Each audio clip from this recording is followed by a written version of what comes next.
Yankee Doodle had a farm, E-I-E-I-O. Okay, we are no longer going to be wrangling these layers inside this document, but we are going to be working in here, back to this guy that you can get from Gumroad.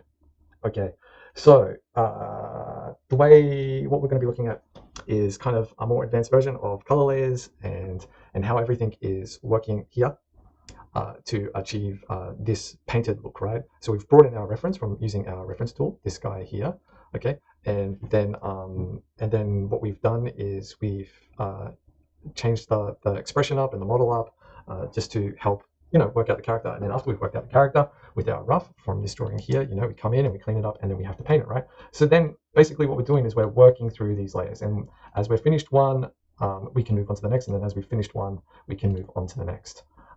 So it's pretty simple that way. So when you get up to here, after painting, basically the way that this works is we have a cleanup, we have a specular, we have our paint, and then we have our flats. And then if you notice here, on our flats, in our layers panel, I'll just pull this out.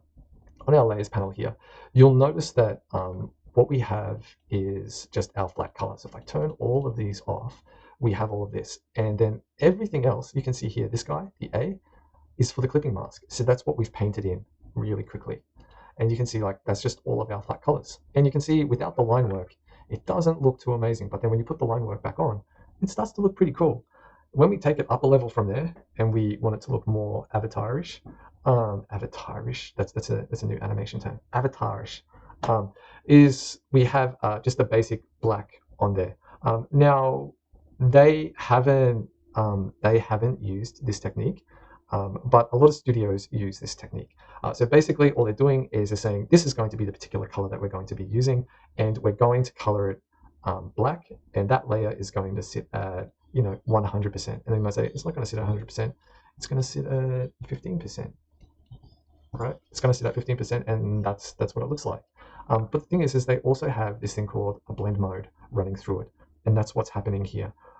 So Krita has an extensive list of blend modes, and basically what these are is like a mathematical equation on color. So you have R, G, B, and A. So you have 1, 2, 3, 4. Or we have X, Y, Z, right, for R, G, B, and I guess maybe W, X, Y, Z. W might be the A in the equation. I'm not sure. I'd have to look it up. But basically, you have a mathematical equation, and when you turn these on, they will perform a different kind of their algorithm across the other layers. So the one that we're using for shadow is multiply.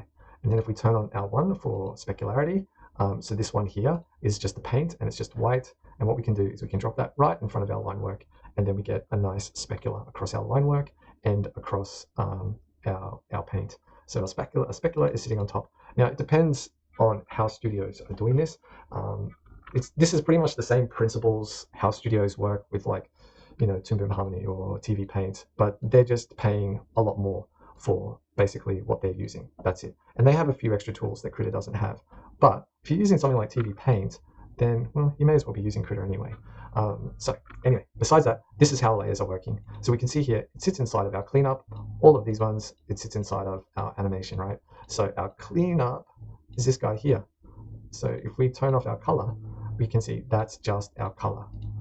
And then if we turn each one of these off, we can just see, no, we can't see, yeah, here, because it's on multiply. So it needs a color to work within that group set. So the multiply is only affecting what's inside that group. So you can kind of think of this like pre-comping inside of After Effects or inside like Nuke or Natron or DaVinci Resolve or something like that, right?